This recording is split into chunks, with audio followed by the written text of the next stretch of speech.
Welcome back, everybody. We have got a returning guest with us. He's been on at least twice. I want to say it's at least twice, possibly three times if I'm not forgetting one.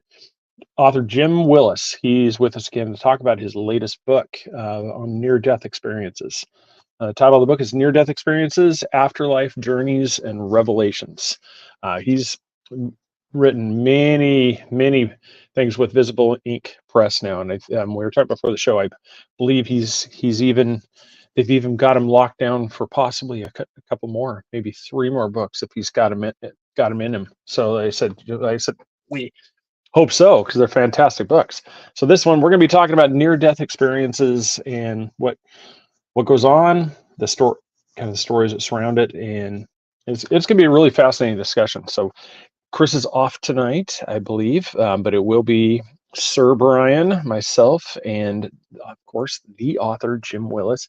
And so we're looking forward to that. So let's get this thing going right now, and we will see you on the other side of this right now.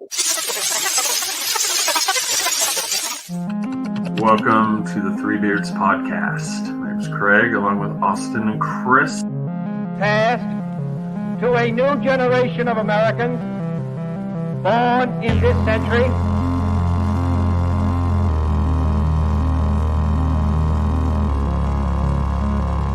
Let me out.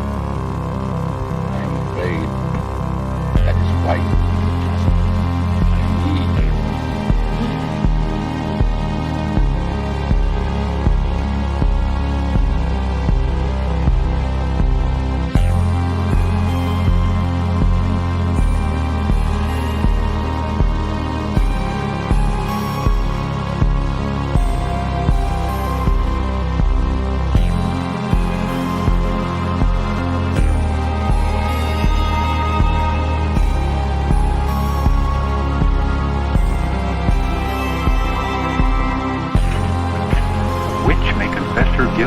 Then live to send the innocent to their death?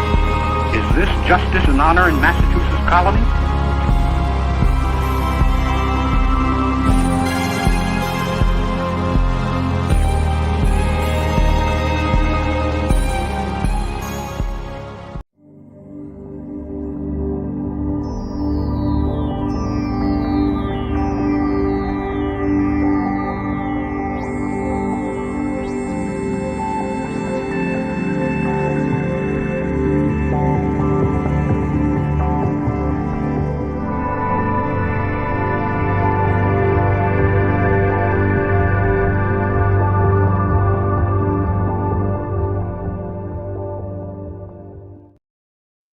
There he is, Sir Brian.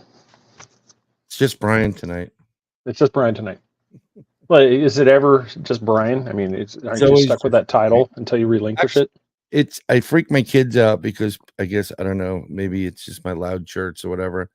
But we have in our complex, the food carts, the trucks that come. I don't know if you do it. I don't know if you live in a complex or how it works where you are. But no, I'm bougie. I have a big house in a neighborhood. Oh, in a neighborhood. So you don't have a gated community? Nope. Yeah, my mind's no. We have a Charger or a Hellcat that likes to race up and down the street. You can hear it. You'll just hear this, and as he just hammers down, you could just in your chest, you could just feel the horsepower kick in, just like whoa, as he just starts racing by, and you're like, we always look at each other. It's like, yeah, that wasn't 25. Yeah, seriously. Get the 40 out, honey. 40, like probably 75, 80. Yeah, probably, but my God. I mean, it's just, you can hear him. It's like, whoa, and then whoa, as it just goes right past the house, and you just feel like, boom. It's like a sonic boom. Yeah, no, we have kill a poodle. Food trucks that come in every other Wednesday or Wednesday. And as soon as I walked up to the guy's like, Bigfoot. I mean, and my kids are like, how come everybody knows who you are? And I said, I don't know. Maybe I'm shy. Oh no, we have food truck night. It's the third Thursday every month. We have it here in our neighborhood. Yeah, it's a good way to get to. Yeah, you gotta have a get together with a bunch of people that you don't know. I'm waiting for Craig to have his own food truck. I think you should I quit don't. the waste management business. I don't even have and time for. I said I feel so bad. It's like been the last couple of weeks. I haven't really been able to cook. I've been working so much. Whoa. TV dinners? Yeah, Swan I've been songs? eating out of the freezer. We've been doing a lot of stuff. So I mean, it is coming up in hurricane season. So we got Oh, Chris is right there in the fucking chat. Yep. Miss you all. Yep. So he's I like I miss you said, so too, he's brother. probably at practice. So Yeah. we got that answer whether or not he's going to be here. But let's bring the man on right now. Yes, sir. Jim, how are you, sir? Welcome, Jim. Real good, Craig. Real good, Brian. Good to see you. Giving you the applause for the episode. And I I'm love it. gonna show it up on screen here because this book was released yesterday. Yesterday. Yep. Near-death experiences, afterlife journeys, and revelations. Buy it now. Be one of the first people to buy it and read it. Come on, do it. Now. In a world filled with near-death experience, here's the book. Yes, so that's just there. So when Visible Ink reached out to me, I was like, absolutely, I'd like to have Jim back on. We've really enjoyed the conversations.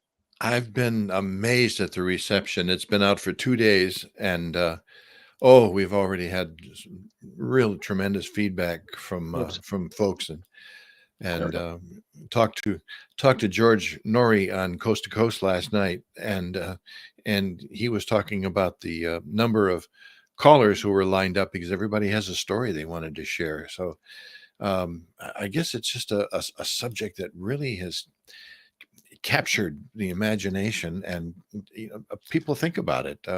We don't like to think about death in this culture. We don't talk about it, and we like to kind of pretend it doesn't exist, but it's there, haunting every single one of us. And I think it's healthy to talk about it and try to come up with a kind of a comforting idea of what happens. It's perfectly natural. It's all going to happen to every single one of us, and we ought to be ready for it. Well, so just folks understand, in order to have a near-death experience, you actually die. You have to die. You have to die. That's right. So Yeah, Raymond Moody.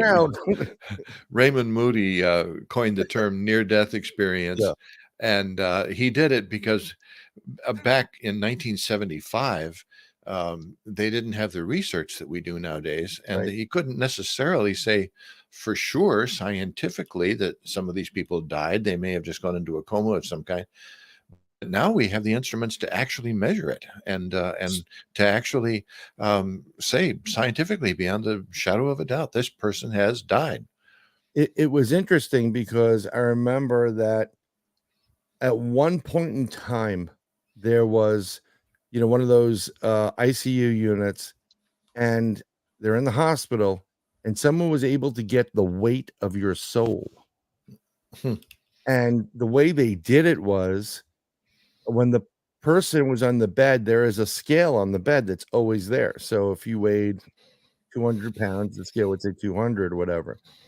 The moment that person died, it's all being videotaped because they monitor it and they watch the video, and the scale dipped down a certain point, and I think the soul was like somewhere in like 1 to 2 pounds worth of weight or something to that effect. And that's how they calculated the soul, because even if you pass away and all your bodily functions go, it's still the same weight, but there was something missing from it, and that's that was the weight of the soul, which was interesting to hear. Yeah, and it's hard to tell because we've changed our ideas around so much. We've changed our science so much. We used to say when a person's heart stopped and he flatlined, he was dead. But now we can keep people going after their heart has stopped. And then we said, well, when people's brain stops, they become brain dead. But now we can keep people going, right? Their brains going. And so it's very difficult. And yet, all that aside, Raymond Moody has come up with another term, which I really like too. It's called the shared death experience. And that's the experience of, and I've had this happen to me, of being around a hospital bed when somebody dies. And all of a sudden, all the people around that bed and in that hospital room, they share for a moment the same vision that is seen by the person who is dying. They may see people in the room that weren't there, or just a glimpse, and it catches a lot of people by surprise if they're not ready for it, because all of a sudden you're sitting there, and then all of a sudden your loved one, your friend, your family member has died, and then you're seeing Grandpa George, and all this kind Yeah. of thing, and it happens so often that it actually has a title now, the shared death experience. So it's a fascinating subject, but it's changed a lot since I started. When I went, this book goes back probably 50 years. Oh, okay.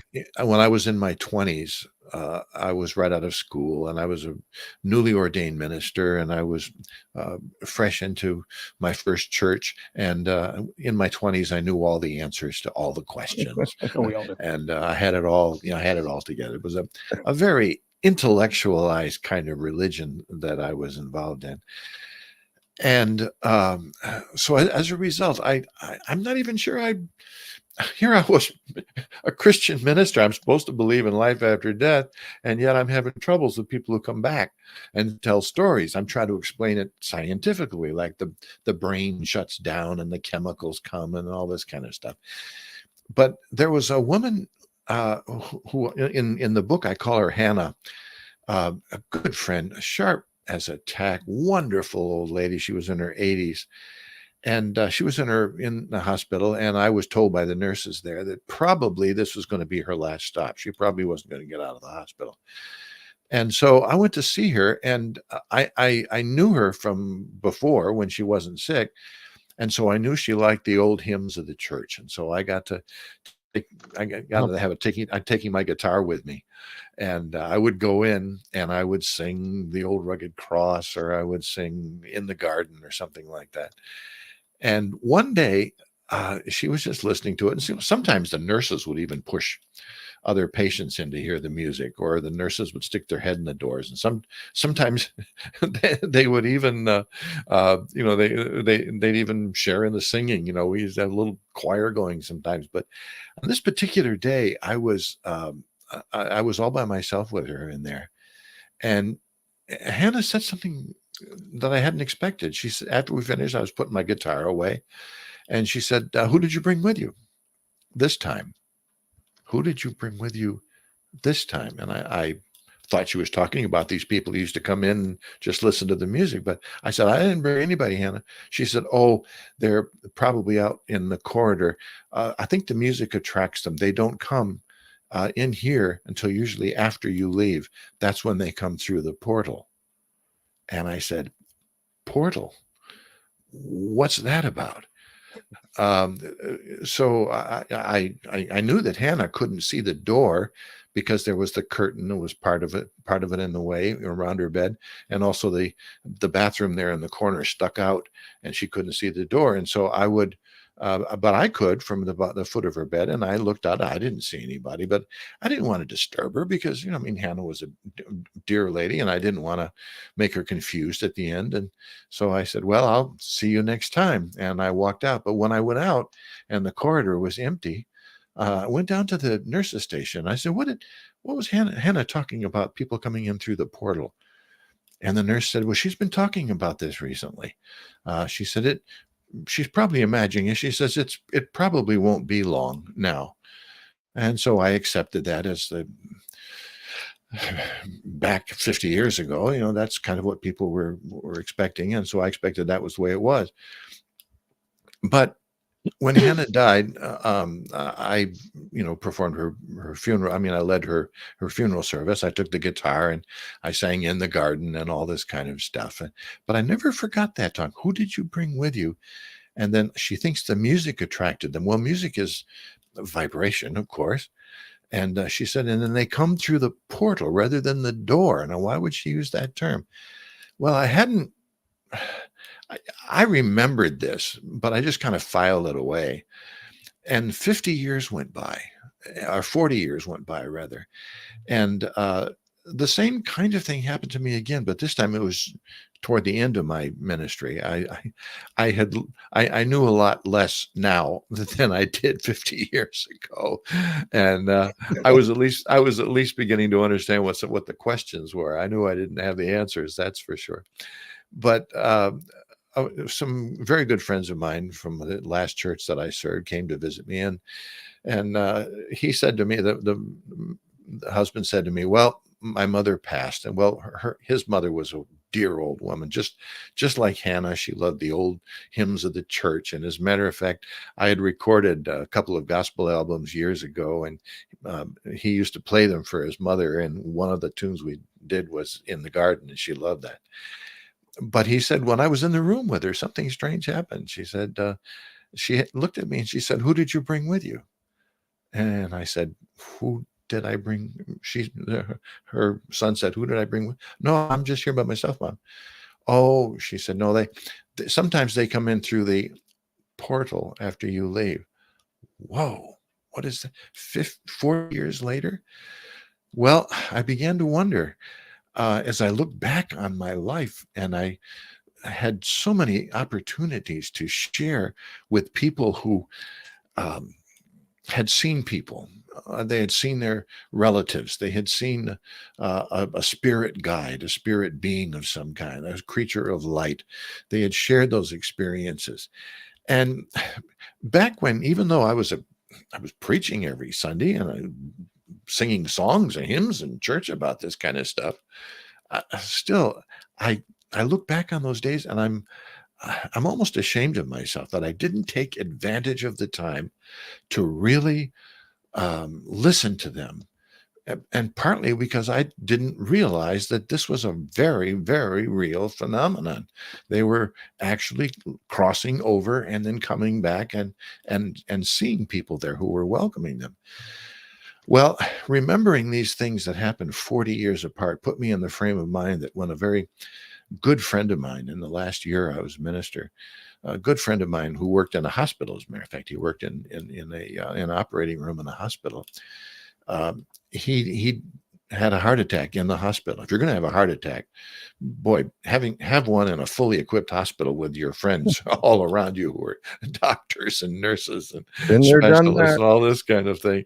So they got him in, and they realized he was very close to death. They did a triple bypass on his heart, and there was no problem at all until he started coming out of it. And when he came out of it, he couldn't breathe. And they panicked. They began to wonder what was going on. One of his good friends who worked in the operating room actually saw that something was wrong with the breathing tube. And so he actually reached in manually and pulled that breathing tube out. And Joe breathed the first breath that he had since this all started. And he came back a couple of days later when I saw him in the hospital. And a week later, when I visited him at his home, I went over to his house one day, and he was telling me, I could tell that he was hesitant. He didn't want to tell me something, but I could tell at the same time he did want to tell me it. But he was just, he's a man's man. He hunts and he fishes, and he loves his family, loves his kids, works in his church, works in his community. And, he's just a typical guy, And I could tell that he was kind of hesitant. And lo and behold, I sat around his kitchen table with him, and he told me the story of what happened after he had died and the vision that he had seen. And it was so classic that I got his permission to use that particular story, and it forms the last chapters of the book, Near-Death Experiences, because it was such a classic near-death experience, classic experience, that it really summed up everything that I'd been trying to say in the book. And so when he told me the story, you could tell he was hesitant because he didn't know how it was going to be received. He didn't know what his friends were going to say, what his family was going to say, old Joe's gone over the bend, that kind of thing. And yet he felt he needed to. He felt one of the reasons he came back from that was that he was supposed to share this story. And so he did. He told me about it.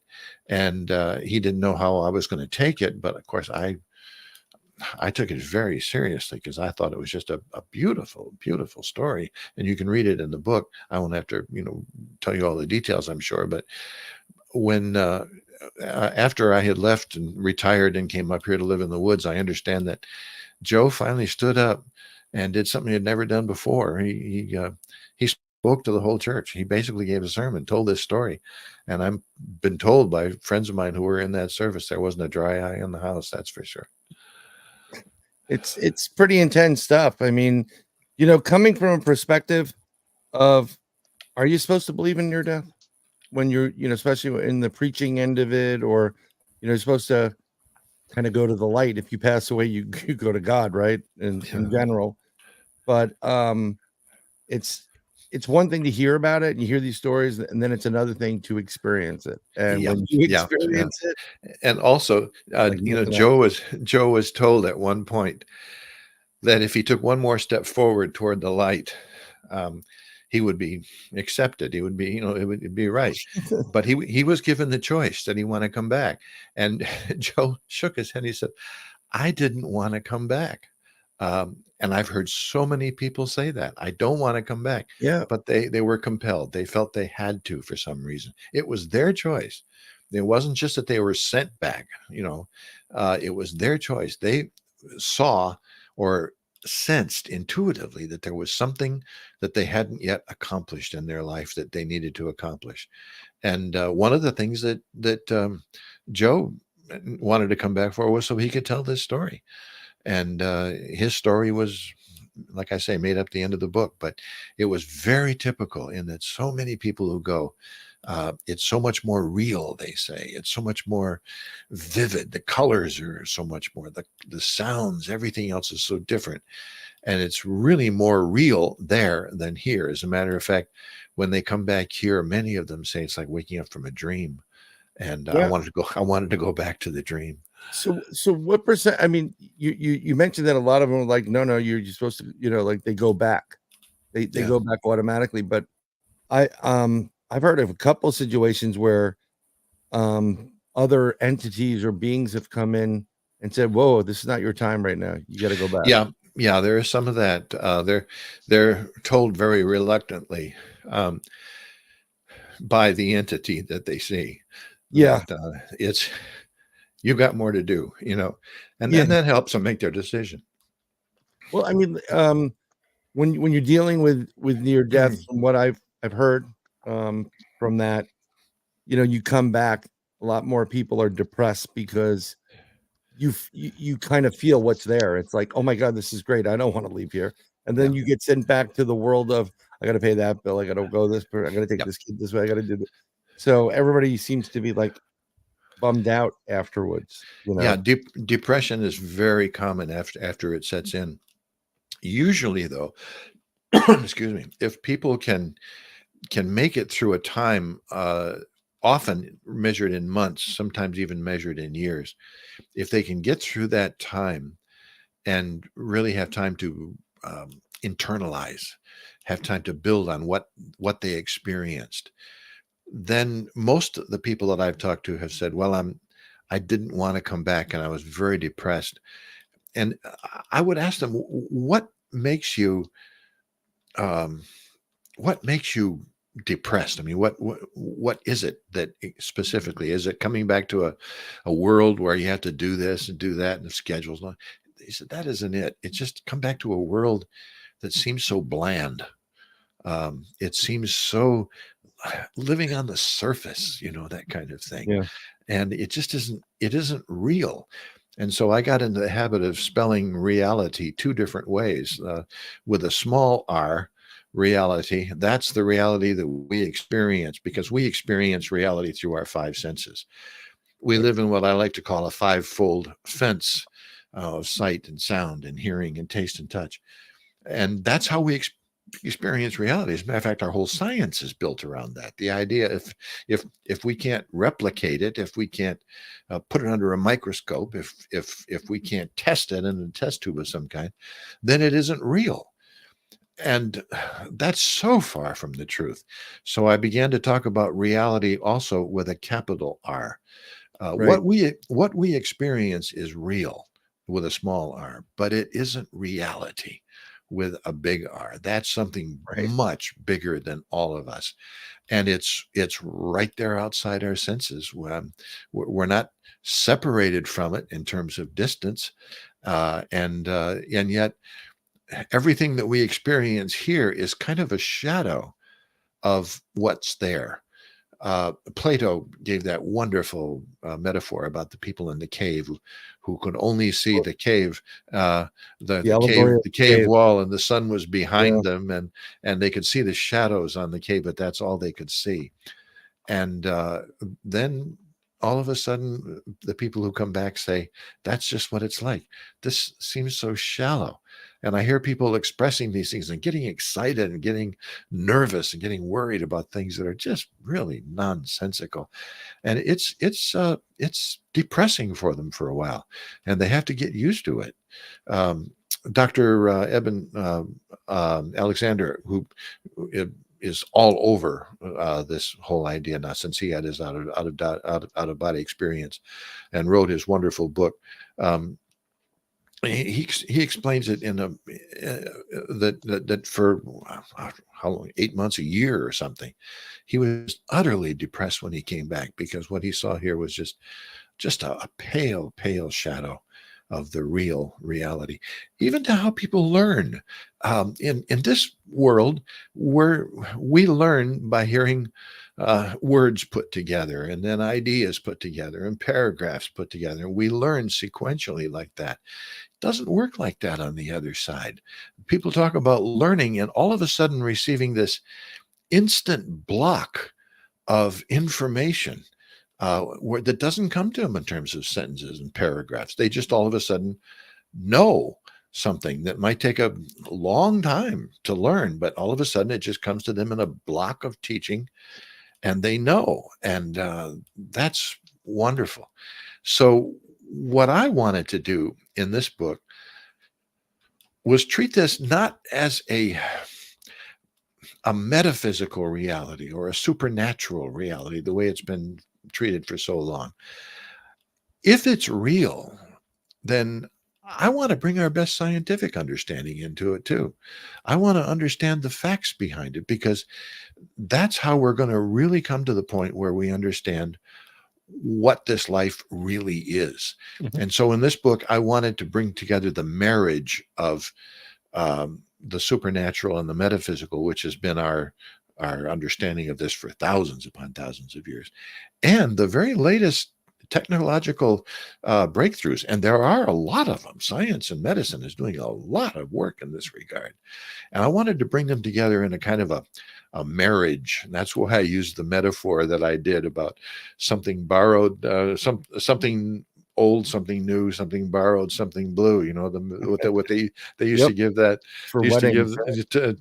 advice to the bride. You know, she had to have those something old, something new, something borrowed, and something blue.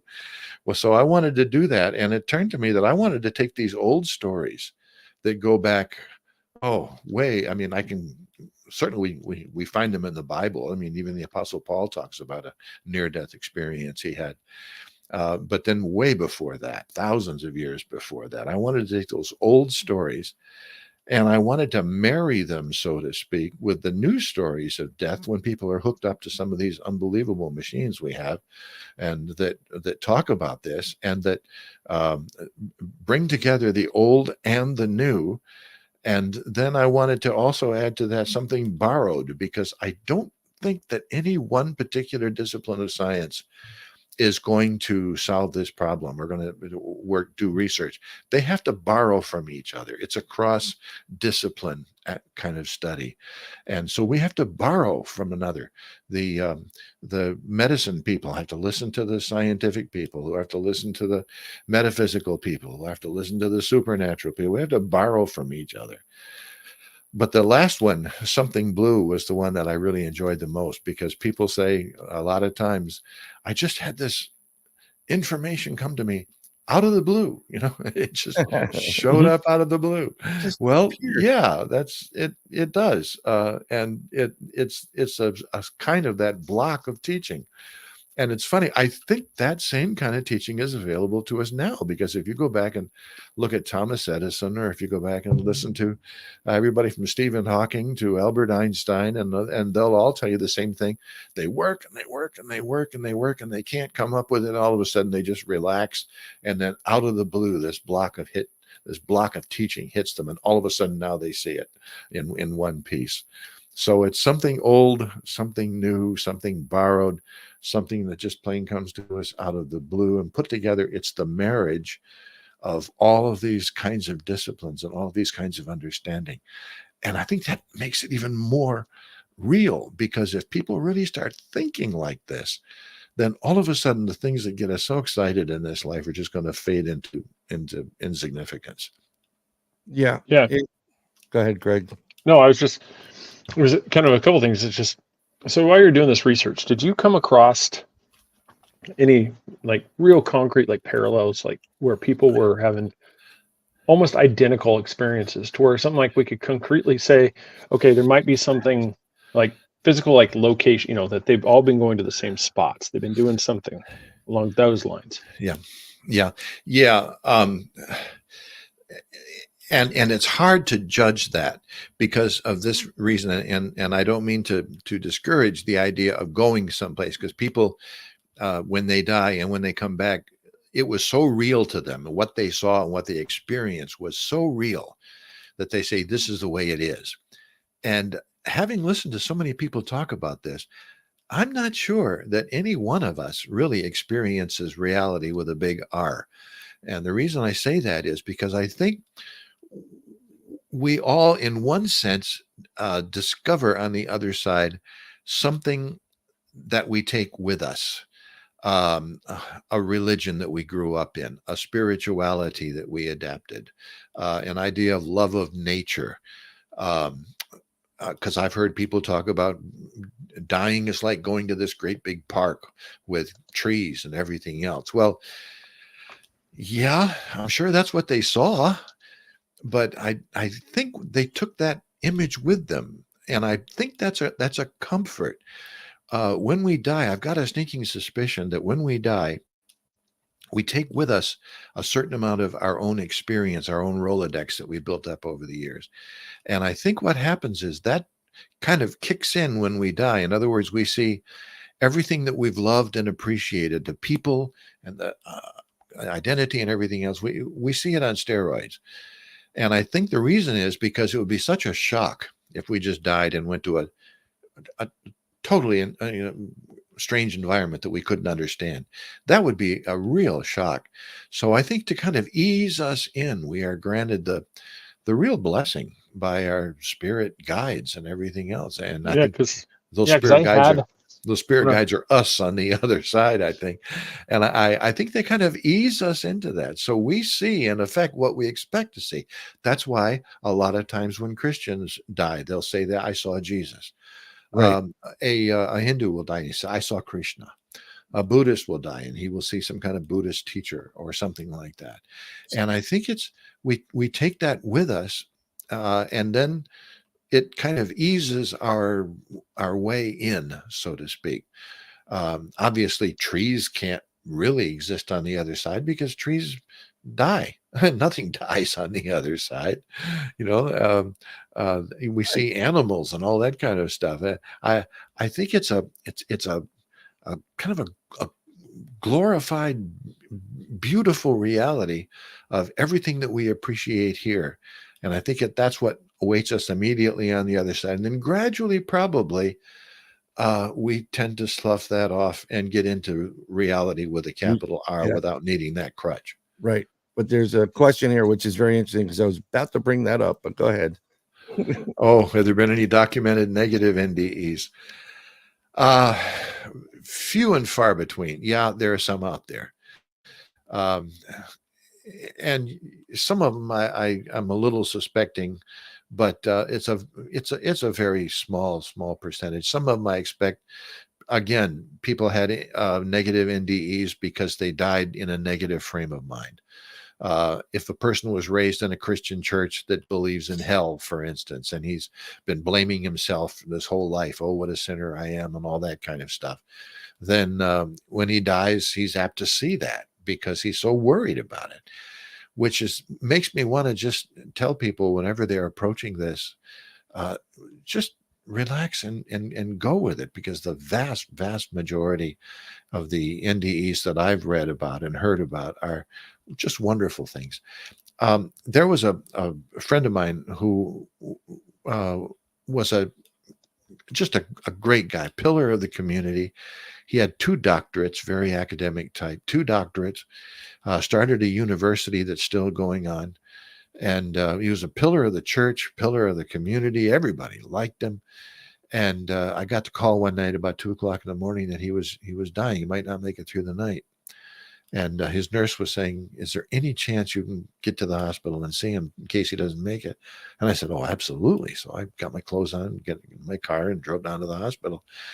I walked into his room, and there's poor little Bradley sitting there with his oxygen tubes and wires and hooked up to this and hooked up to that and intravenous feeding and everything else. And I didn't need to beat around the bush with him. He and I had a friendship where I could be pretty, direct. And I said, "Bradley, if tonight's the night, are you ready to go?" And he started to cry. This man who just had accomplished everything in the world. You think if anybody be ready, he would have been ready. But no, he's just started to cry. And I said, "Well, what is it? What are you worried?" And he said, "No, he said, I've done a lot of things and a lot of good things, and I'm aware of that. And I understand that I've helped a lot of people, but I haven't done the one thing in life that was most important." And I said, "What's that?" And he said, "I never prepared for this moment." Well, he didn't die that night. As a matter of fact, he made it 10 more nights, and I went to see him every day. And we talked and we talked. We talked philosophy. We talked religion. We talked spirituality. We talked death. We talked life. And I don't know if I taught him anything in those last 10 days, but I sure know he taught me a lot. And when he finally died, I think he was finally ready. Well, one of the purposes of writing this book came from those meetings with Bradley. I want to make sure that when people die, they're ready. That they haven't ignored it, and they haven't. When they die, they're dying full of expectation and full of even a joy. I mean, I don't want to be morbid, but my life is much near the end than it is the beginning. I just turned 78 years old, and my health is starting to deteriorate. And I don't want to sound morbid, but I'm not going to rush anything, but man alive, I'm ready to go. I want to know what's over there. I'm looking forward to it. And I think that very expectation and excitement is what's going to make death a much more pleasant experience. Yeah, it's a tough subject to broach with anybody, because young kids fear it. Like, I don't want to die. I don't want to die. It's like, it's a part of life. You're dying the minute you're born. The minute you were created, you're on the way to dying. Yeah. So, you can't explain it to him. But I do remember and recalling, and I'm trying to, while we were going through this, I know I was present when it was stated, but I don't know if I know the person personally. But guy wasn't really a nice guy at all. Real badass. Like, he was someone they don't want you to, don't bring him home, keep him out. And he had a drug related NDE, and he didn't go to heaven. And he said all I saw was hell, and scared the crap out of me. And when he came back out of it, 360, boom, changed. 180. He is the nicest guy on the planet to everybody. Oh, he's great. Yeah. I don't know if that was just a warning or whatever, but it scared him enough. He was talking about pits of hell, and yes, and he changed dramatically. I have no doubt of that. I used to have troubles with when, because we've been using the expressions in the last couple of minutes now. We've been using they say this, or they send you back, or they, and we say, who is they? Do we really believe there's a group of entities out there who spend all their time just simply watching us? That's the kind of the height of narcissism, isn't it? There is. I really think what it is those entities that we experience and that being of light, I'm not entirely convinced that it's not us. I think when we come into this world of materialism, when we leave the source, come out from the source and enter into this world of materialism, I think we leave something behind. We can call it a soul, we can call it whatever it is, a spirit guide. And I think we are connected with that. That's why quantum physics is so important in this. We might say we are entangled with that energy on the other side of the Higgs field that is us. But when we came through the Higgs field over here, and Peter Higgs just died, so we can He just I was just died. gonna say, rest in peace. He Yeah, rest he in just peace. passed. He so literally we passed. can so we can when I think we can actually say when we come through there and we take on this material body, there's a part of us on the other side that I think we are still entangled with it. It is still us, and it is overseeing us. And the reason it is so interested in us is not that it spends its time watching us, because time doesn't exist over on the other side. What it is the us that is there, that is guiding and protecting the material reality, which is the home of the us that is here. The Hindus had such a wonderful way of doing this. The ancient Hindu rishis used to talk about Brahman and Atman. Brahman is the you can't explain Brahman. You can't describe Brahman. If you try to put words around Brahman, you failed, because Brahman is above language. Language was invented only to talk about what's on this side. But they also talk about Atman, and the only English word that comes even close to Atman is the word soul. And so Brahman is that inexpressible reality that is out there, permeates everything because it is the source of everything. Atman is within, and the great understanding, the great spiritual breakthrough of the Hindu rishis was that Brahman and Atman are one. Thou art that. Our soul is the essential reality. So am I saying that we have God within us? Yeah, and I'm not being blasphemous to say something like that, like a lot of Christians would think that we have, we are God. I mean, it's in Christianity, it's in Judaism, it's in Buddhism, it's in all of this. That essential reality which is out there is within us, and that's the essential hope. That's what gives our life meaning. And if people are living meaningless lives and just going through the motions, it's probably because they have forgotten that there is something much bigger at play here, that the God who is out there, the Brahman who is out there, is also the Atman who is within here. Yeah, I'd be remiss not to talk about the only experience I've personally, I just know of somebody that had one. He was a truck driver. I remember this is when I was real young. He was changing a tire and he had a massive heart attack. Yeah.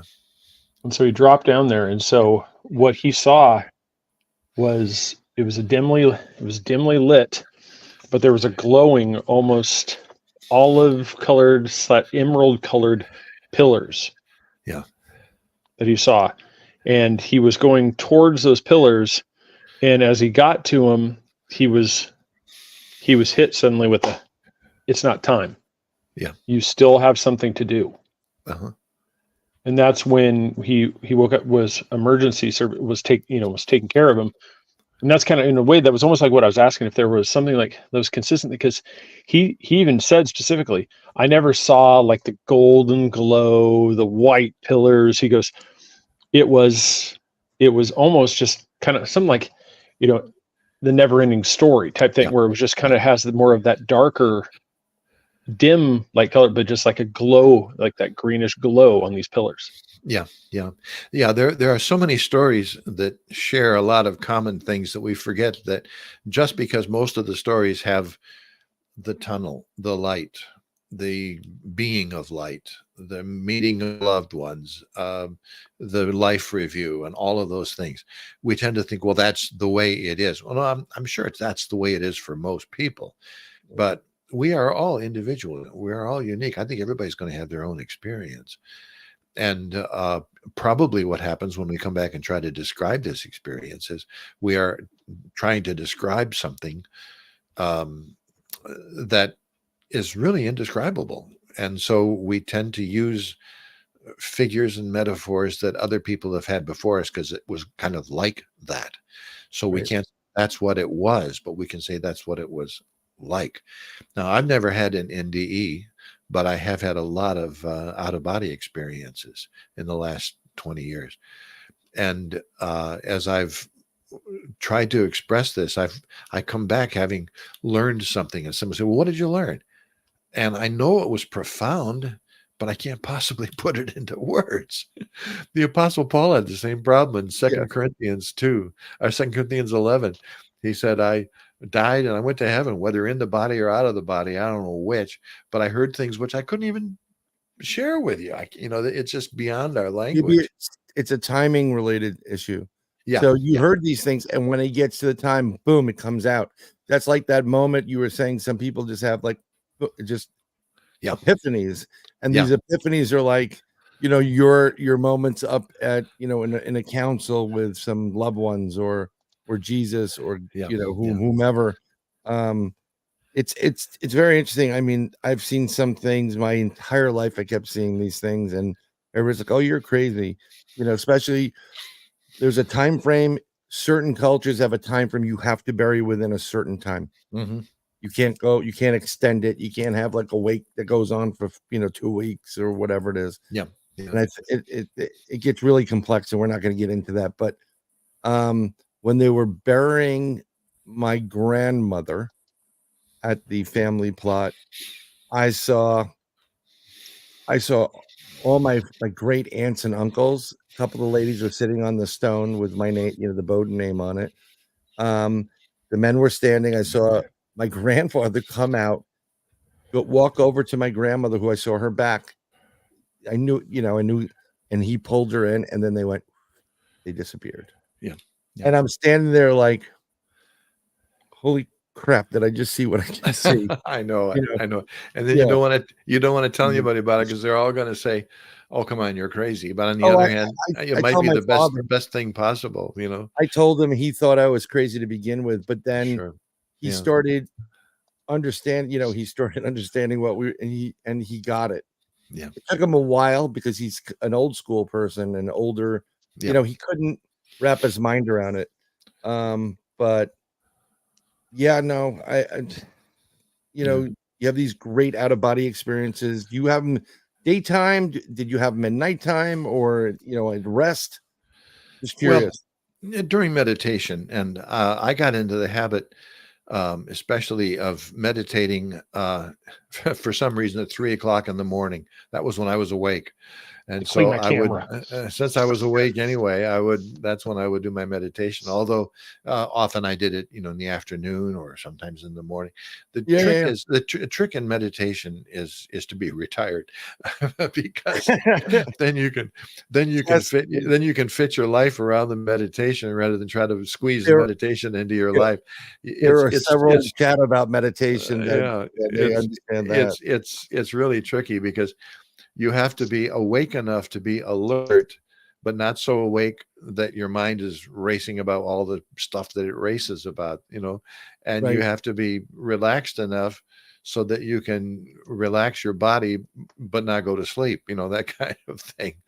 And I have noticed, though, in meditation, I've had about 3 or 4 experiences that I thought were kind of unique, but apparently they're not. The Monroe Institute runs a whole unit on just this particular thing of finding right people now. yeah By the way, yeah, of finding people who are so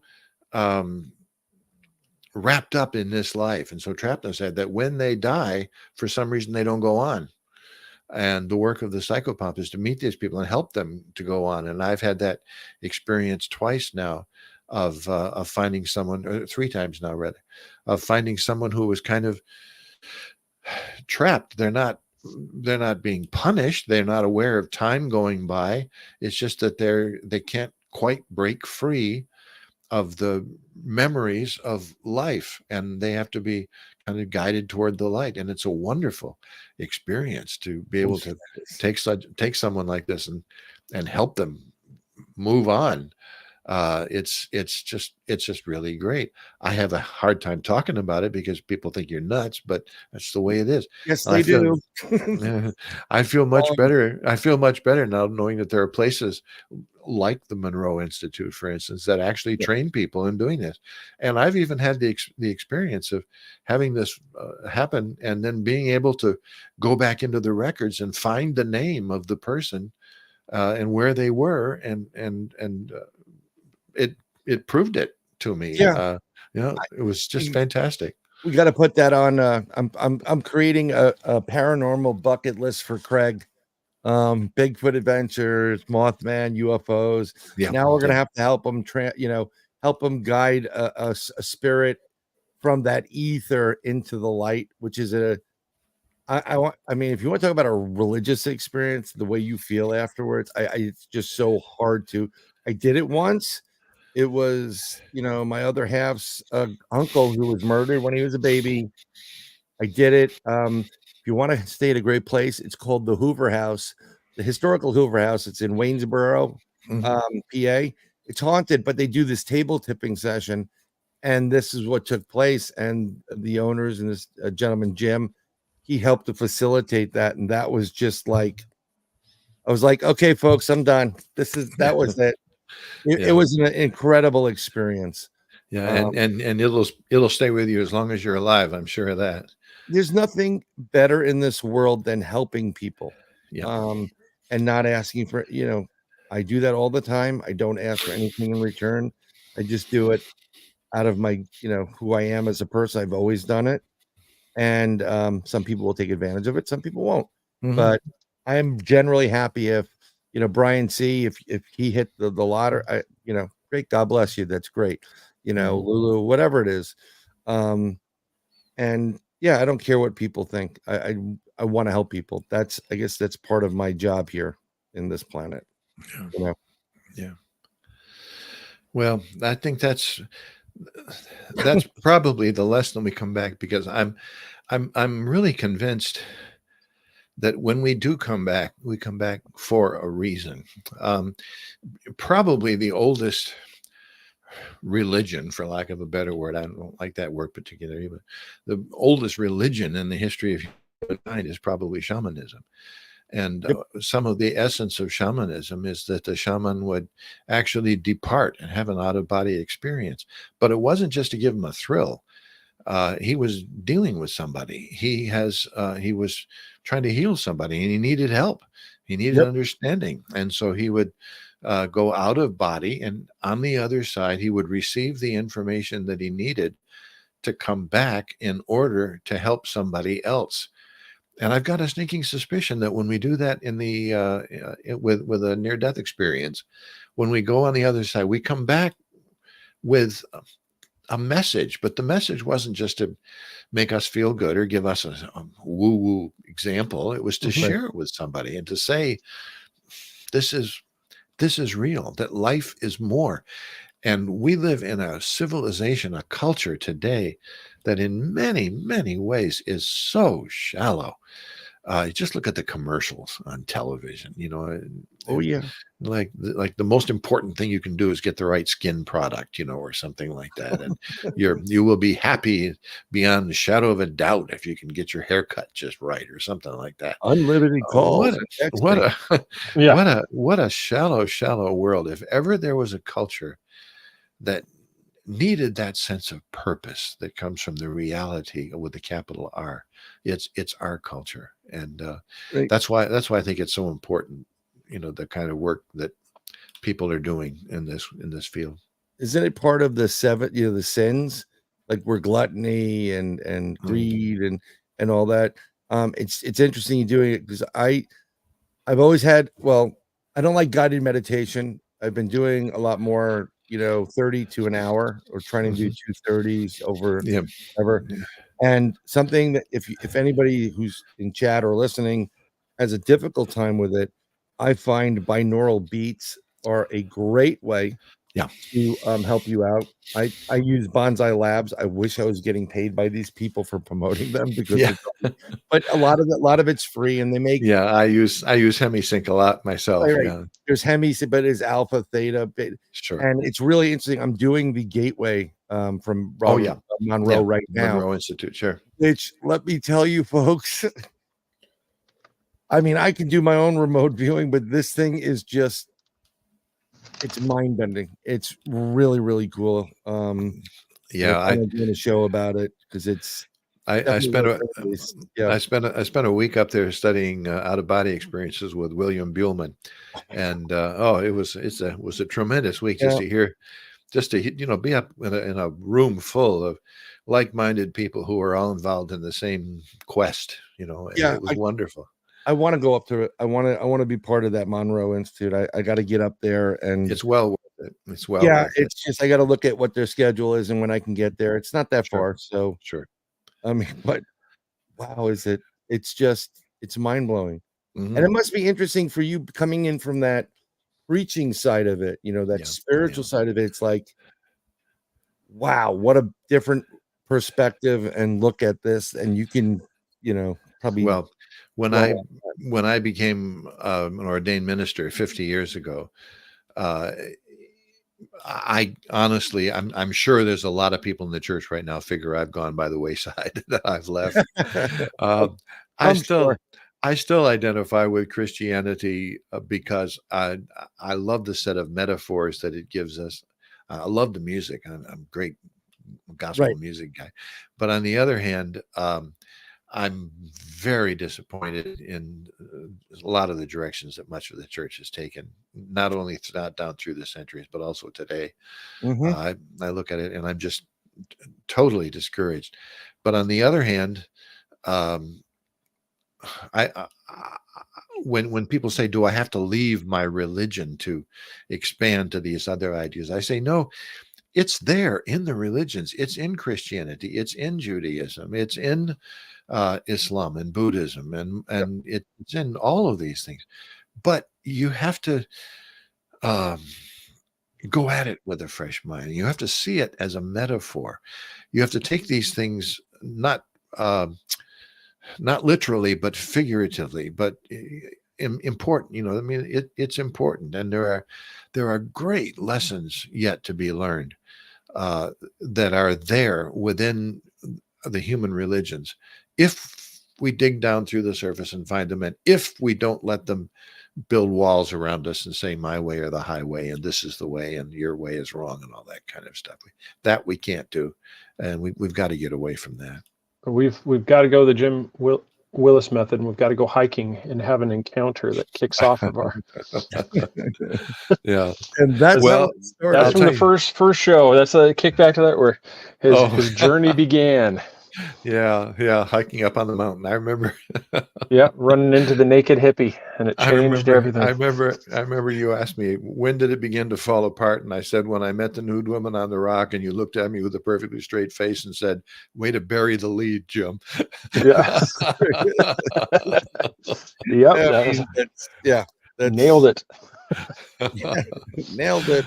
I think one of the I think people are waking up to the fact that, and it's no disrespect to who believes in what. I'm not, going at people, but there's so much that's not good or right or not properly done in an organized type of way that people have pulled back from it and have found their own way spiritually to source. Now, they'll call it source. I always call it God.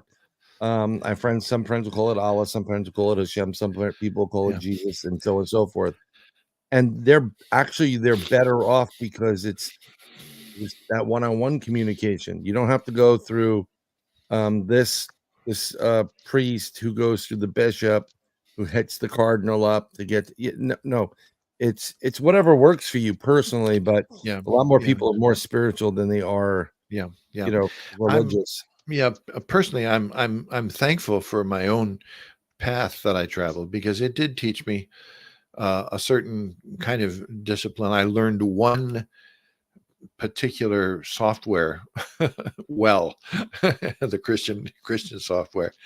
Only trouble is there's Jewish software and there's Islamic software and all of these different and the softwares will all work. Mostly they'll work. They just don't talk to each other. But I'm really glad that I did have all of those years of learning one system really well, so that when I branch out from it, I have a good basis of understanding that I can come back to. So I'm thankful for that. I really am. It's a good foundation to start with. Yep. Well, so far the chat likes you, Brian. I put up a poll there. I said, before you cross, do you promise to haunt Sir Brian? And so far the answer is no. Thank you very much. Thank you very little. Yes. I mean, that's what I said. Hide his wallet and his car keys. I said, it doesn't have to be a bad haunting people. I'm just talking. It's like, do you plan on doing something like just keep messing with his cupboards? Just think what I'm going to do if that happens. Yeah, seriously, I'm just going to have somebody there with an umbrella, just off in the distance, just standing there. Who's that? Whatever it is. But when I had the Widowmaker, thank God I was trained in first aid, CPR, and lifeguarding, and I was like, call 911. But it's a really weird experience. I didn't get to the NDE part. Thank you, whoever's watching over. But had I waited probably another hour or two, I would have just been expired, Yeah. And instead of that, I had to buy my youngest daughter a lot of gifts. Sorry, Daddy, I had a heart attack in front of a few gifts, and she made out well. So, but it's really interesting because when you get to a point in the spirituality of it, and then all bets are off. You'll find out what the deal is. Yeah. When you pass, and when you get to that NDE, it could be like you were saying, Jim, because of your faith, it could be Jesus, it could be Allah, it could be Muhammad, Buddha. But after that, it'll be like, oh, it's him. I hope it's not like that, like when Darth Vader took his helmet off and it was a short, bald, fat. Like, you're the guy causing all the problems in the universe. Are you kidding me? Yeah. It's like, and then to realize that it's been you all along. Yeah. Well, yeah. That would have been that's rough. Yeah. Yeah. There was a question about something about the number of people that you meet or in NDEs. Is there a standard? Yeah, I don't think we can put any kind of a typical number or typical experience on it. I really don't. I think everybody's going to be unique and perfect for that person. It was interesting. I don't know if it's an NDE though, because he was on the cusp, but I got a call from somebody, and I believe they're in chat, and they needed help. And it was their former partner, husband, had a bad accident. He was in a zone between earth and heaven, or earth and wherever. He's in the ether. And I went in to go do what I do. And man, oh man. I mean, I'm a big boy and I can handle myself. This guy was pissed. Yeah. He didn't know where the hell he was and whatever. So I'm like, you're in between. I'm trying to explain it to him. Then I had to come out and I had to talk to him. I'm like, he's pissed. He's really mad. Yeah. And I'm like, I don't even know how to get through to him. I think this guy's going to try to, take the swipe. And she said, tell him X sent you. Yeah. And I'm like, who's that? She goes, just tell him. Yeah. And when I went back in, he was pissed. And I said, so-and-so, I'm not mentioning the names, sent me. And he had this look on his face like, son of a bitch. Pardon the expression, Jim. And from that point, I basically told him what was taking place. I'm like, you have an option right now, right here. There's you can continue on and then go where you have to go. Yeah. Yeah. Or you have the option to come back. But it's going to be a long fight either way, either direction, because of who he was and whatever. Yeah. He was hooked up and he chose the path he chose. Yep. And I think he's still doing some good work right now. I think he's changing. Good. That's good. Which is good. So, well, everybody, go check out, like I said, the Amazon.com. You can buy it there. Also go to Visible Ink Press check Yeah, them out. and probably the easiest way to go is to my website, jimwillis.net. Yep. And all of my books are there, and all you got to do is click on them, and they come up.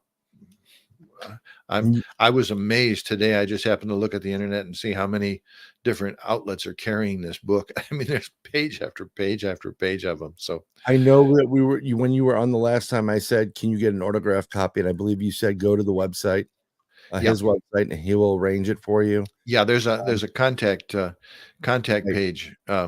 Right there where it says contact, and you can send an email, and I will be glad to get in touch with you. You know, the three of us sit here and talk, which is fine and some people come in with questions and stuff. So we know that there's a few people out there, but we never know exactly who is out there. So it's nice to have that contact page, and I try to answer everyone that I can. Yep. I mean, it's a plethora of great reads from Jim, and hopefully he's going to put out 3 more. Yeah, I've got a book coming out in October on cursed treasure, everything from pirate treasure to the lost Dutchman gold mine and all that kind of stuff. That's awesome. And then next year I have 2 books coming out with Visible Ink. One is on Bigfoot sightings, and the other is on the mysterious places, everything from the Bermuda Triangle to all those kinds of places. So it should be a lot of fun. Yeah, definitely go to definitely go to your site. There's books for everybody. You just went by Cosmo and Me. That's probably my favorite book that I've read. It's somewhat autobiographical, but it covers the last 7 decades of American history and how to approach within that particular decade the kind of spirituality that was needed to grow. So Cosmo and Me that's probably my favorite. That, along with The Wizard and the Wood, is 2 books that I've written that are just so much fun. Yeah, like I said, there's right there, The Wizard in the Wood. Yeah, so there's that's thing. Just go to jimwillis.net and you can find pretty much there's a book for you. That was my first work of fiction. I really enjoyed that one. Good stuff. Jim, it's been a pleasure again, sir. Yes, well, thank you. It's been a pleasure to be with you both. Wish you the best on the book sales. Like I said, I hope this once again with Coast to Coast, and then with them warming everybody up for us. That's isn't that a pipe dream that that the Coast to Coast is the warm up act. You need. Sorry, I was a little bit short on the rim shots. Yeah, there's Jan. Yeah, Jan, just I can't thank you enough for all the help and stuff you've had with with helping us get Jim on the show and everything too. That's my daughter. She lives right next door through the woods, and Jan is the one that handles all of all of the work that I don't even know how to begin. She's the tech guru. She handles the internet. She handles me, scheduling, everything. I couldn't do what I do without her. I really couldn't. Yeah, we can't thank you enough for all the help that you've helped us out with too. So, all right, Jim, we'll have a great one with it. Thanks again, sir. And best of luck with the sales on this book. Well, thank you very much. Yeah, it was fantastic. You guys look, hope you have great things in the future for all of you. I mean, come on. That's what a dad's gonna do. He's gonna puff up his kids. I mean, come on. Yeah, he's gonna definitely do that. But yeah, when I'm in South Carolina, I'll be looking for you guys. So real good. Right. Well, thanks again, sir. Have a great evening. And like I said, love to the family. Okay, we'll see you then. All right. Bye now. All right, so everybody, go to jimwillis.net. You can find all the stuff there, as well as like Amazon, and you can also go to Invisible Ink Press too as well. Check that out. And this episode, once again, brought to you by ERT Radio. If I could get the sticker. ERT. Go to Mixler.com so you can become a fellow ERTian there as well. Just so thanks to Ron for being the sponsor for the show. It's like we can't thank him enough for that. So it takes less than a minute to set up your account. And then you can follow ERT Radio, and that's ERRT Radio. And you can find Facebook here. He's got a lot of stuff like Drive Time, chatter sessions where he actually uses like Spirit Box and the apps to get go for communications. He does interviews. I said definitely go support Ron there too. And Brian, you got anything coming up in your 10,000 podcast lineup? No, I don't have 10,000 podcasts. No, I'm just concerned about the next like 72 hours. That's it. Hey, we made it through. No apocalypse. No. No, in 2 years it's going to be double the apocalypse, double the fun. There's two eclipses next year. I totally get that, but I'm not necessarily. It's not the eclipse you have to worry about. It's thereafter. I said March 25th to April 15th. Yeah. So, And if I think what's going to happen very, very soon now is going to happen, it's going to be worse than that. So, and I called it because not only did right after the apocalypse, they came out and said, "Oh, we were wrong. It's actually going to be the 23rd." And I'm like, "See, it's always after the thing happens that they're like, we forgot to carry the one." oh, There's always that thing where it's like, oh, we're wrong. See, no, actually, if we had actually done this and done this, the numbers, because it was in the numerology, shows that it's going to be the 23rd. here's something interesting. Look up the correlation between solar eclipses and within certain areas, and depending on how many months, usually no more than a year, but it's usually around, it could be a week, a month, 7 months, 9 months. To great natural disasters, major earthquakes, tsunamis, and all that, and they always follow this type of event. I'm not here to be Chicken Little. The sky is falling. I'm just telling you there is a correlation. People are aware of it, and just because nothing happened during that event doesn't mean nothing's not going to happen. But there is a light at the end of the tunnel, and it's not a train, so that's a good thing. Yes, I was trying to, because like 7 months prior to the earthquake that caused a tsunami and then caused Fukushima, there was an eclipse, and was there? Yeah, well, I mean, there's eclipse every year.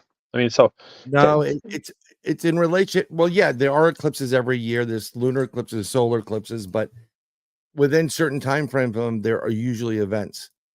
Could it be correlated to the eclipse? We don't know. There's no way to really, like 1,000, 2 1,000. Let's get Mark Eddy on that. 1,000, 2 1,000, 3. What are we up to, Mark? Damn it, I lost count. But there are events that this is a major because of the gravitational pull and all that other stuff that's taking place. So it's just, is what it is. Yeah, this is. I was going to say, Mormon soda, but that's an internet, lie. Pepsi is not owned by the Mormon Church. No, they are not, and they used to give it. So that's a debunk thing for people. So anybody that. So you prefer Pepsi over Coca-Cola? I prefer RC. Really? Yes, it is a perfect blend of both Pepsi and Coke. That is. You get the best of both worlds with RC Cola. RC Cola, so and that's not even just because my family's long time South, and Northerners. It's a blend of Yankee and Southerner. Everything's come together. But no, my wife's the same way. We've always preferred RC Cola. RC Cola. Royal Crown Cola, the royalty of colas. It was actually it's a pretty good cola. Mm-hmm. Doesn't get enough play, but actually down south it does get more play. Yeah, Beth. I'm kind of in that way too. It was a cool light show. No, it's fine. You don't have to, but it's not just after the earthquake or because of the earthquake. I don't like what's happening in a certain middle part of the world. Well, that's by design. Well, that's part of the geopolitical thing to move pieces. It's always been by that has been the latest thing. They've moved territories, and right now the place du jour is the Middle East in the 19th and 20th centuries. Where things just concerned. So because it was South America for the early part, and then it was Europe's theater, and right now it seems to be in this millennia, it seems to be the Middle East is the. I've never had Panda Cola. That's Panda Cola. All right. I must go to the Googles and find out what is Panda Cola. Here's Here's what I Got foresaw. Panda Express. I foresaw this a long time ago, months ago. Ooh, Panda Cola. Where the hell is that from? I foresaw basically what's taking place right now. Everybody's waiting for the Iranians to respond, and it's not going to be a tit for tat. The Israelis will then respond again, going after their silos, and it will blow up, and they will be bombing everywhere, and it will be an absolute nightmare and a mess, and we're all going to be involved in it. And that's what I saw. So it's, not good for anybody.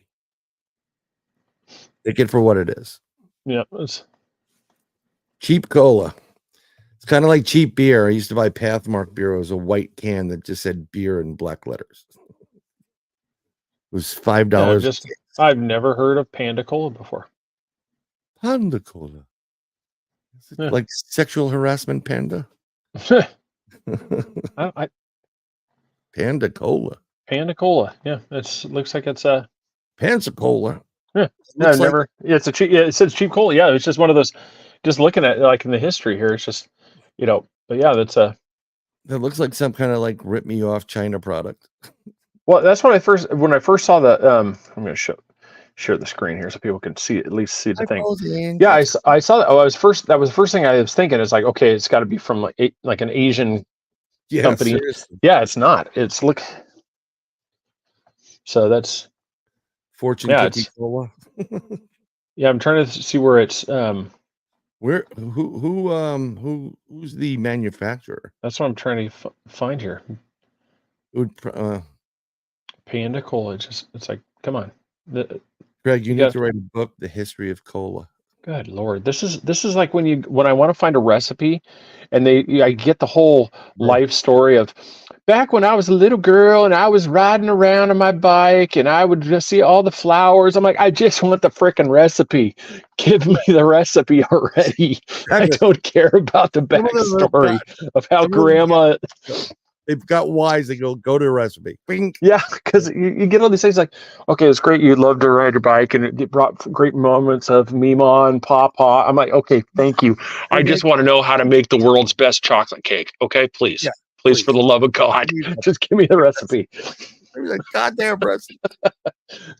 It's all right now. I'm like going through all this stuff, and it's talking about the history, and I'm like, I just want to know who makes it. I remember Tab. I used to like Tab. I was one of the few people. Tab was good. It was a lemon Pepsi or Pepsi Light. I forgot which one it was. That was right. I remember the Crystal Pepsi. I actually really liked that. Crystal Pepsi was garbage. That was it was good. It was all mental. It was the same exact thing. It just they took the caramel color out of it. That's it. There's no flavor difference. No, there was definitely a different taste to it. No, it was all mental. Literally, the recipe was the same. They took the caramel coloring out of the Pepsi. I'm telling you, that thing tasted totally different. It's all mental. It's just kind of like Fruit Loops. They're all the same flavor. Fruit Loops are all the same flavor? Yeah, there's no difference. In my day, they weren't. No, they've always been the same flavor. There's never been a lemon flavored Fruit Loop or anything. They've always been the same flavor.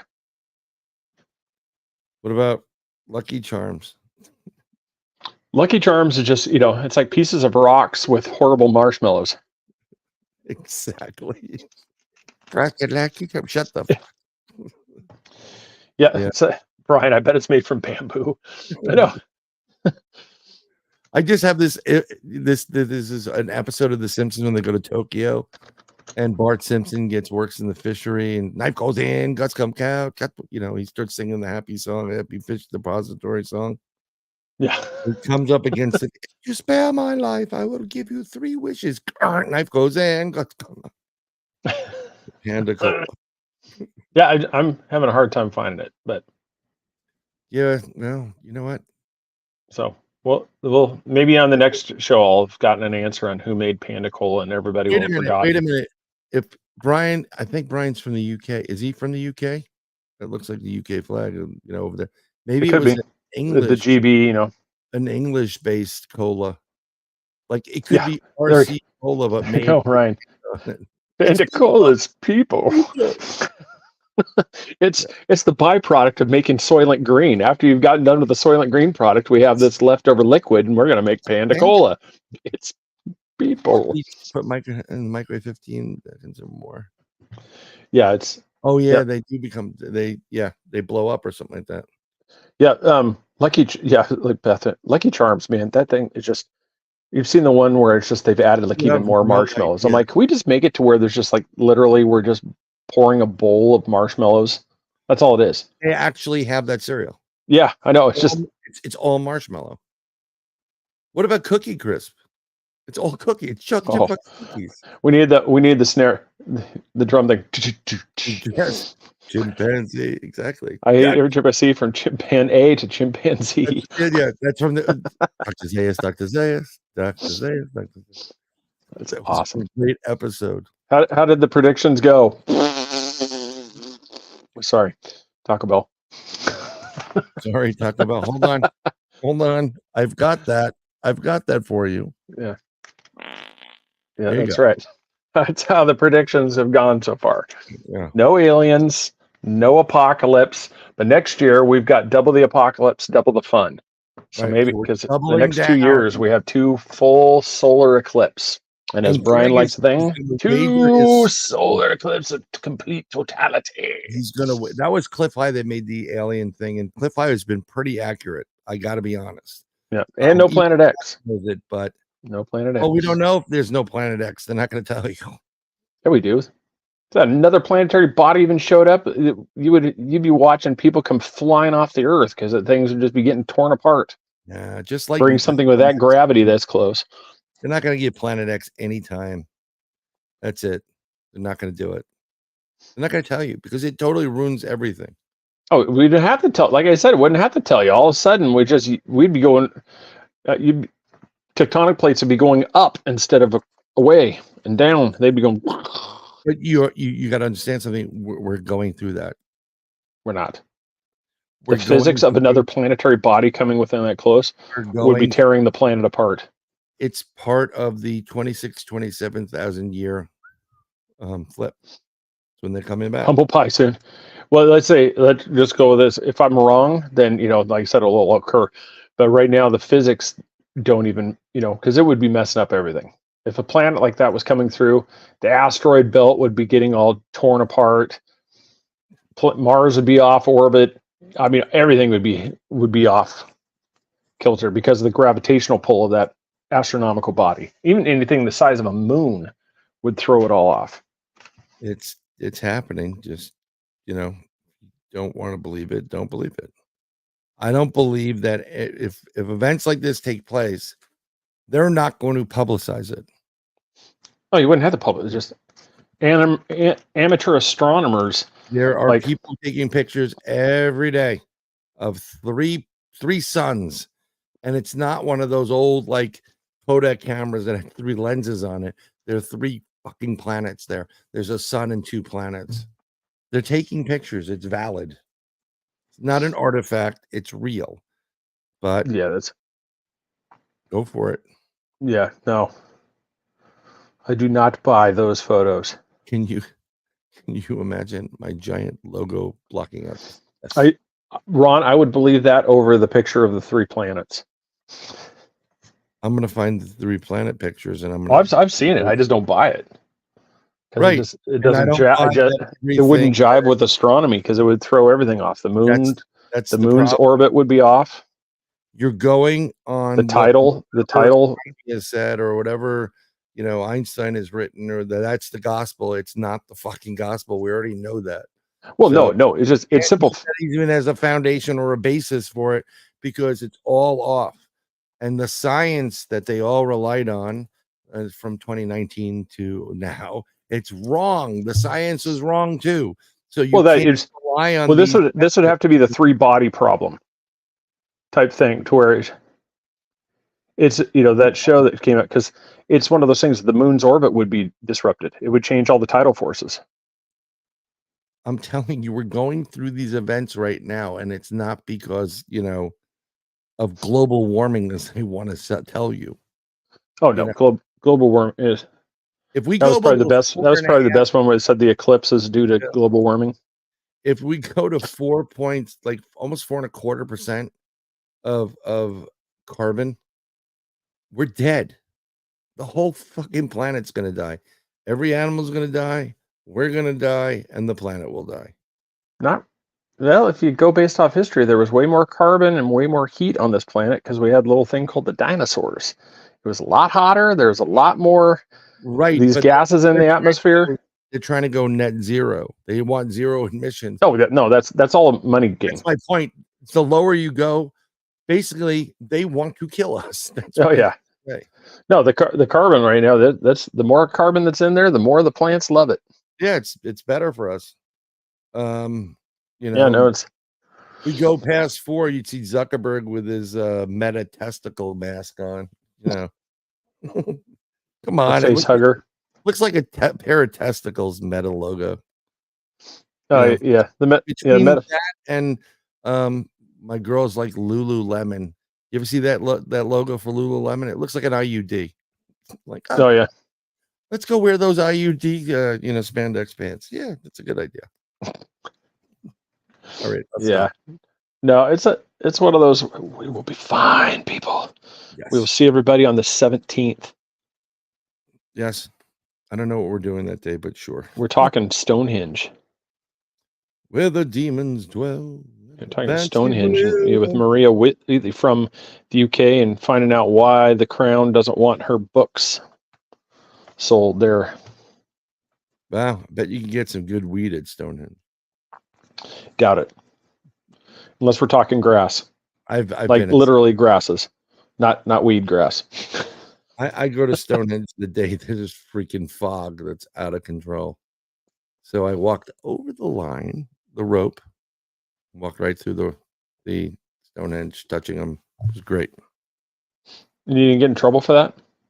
No, you couldn't fucking see me. Literally, you couldn't. It was like, all right, there, lad. Back to the, you just couldn't see. That's right. Beth, I agree. We will see you then. We will have an update on the prediction party. Yeah. On the 17th? Yep. Yeah, that we can do some updating. We have to bring Jack back for that one. But. Yeah, it's like, well, no, Maria will be on there then. No problem, Maria. Yep. So everybody, well, thank you for watching. Appreciate everybody. Take care. We will see you, like I said, gonna have next episode. Hopefully Maria will be here. We're talking Stonehenge live from the UK, where she's gonna have to drink lots of coffee to stay awake because it's gonna be like 1 a.m. for her. Yeah. So I think Brian, if you're there, it's gonna be the same thing. I mean, if you're there right now, it's like what if you are in Great Britain, what time is it right now? Close to we're approaching 2 a.m. Like 6 hours, 5 to 6 hours ahead. Yeah, 5 hours. So it's got to be approaching like 2 a.m. So yeah, so everybody, thanks again. Let's see which one should we drown out Brian's sorrows in. I know which one. Yep. Good night.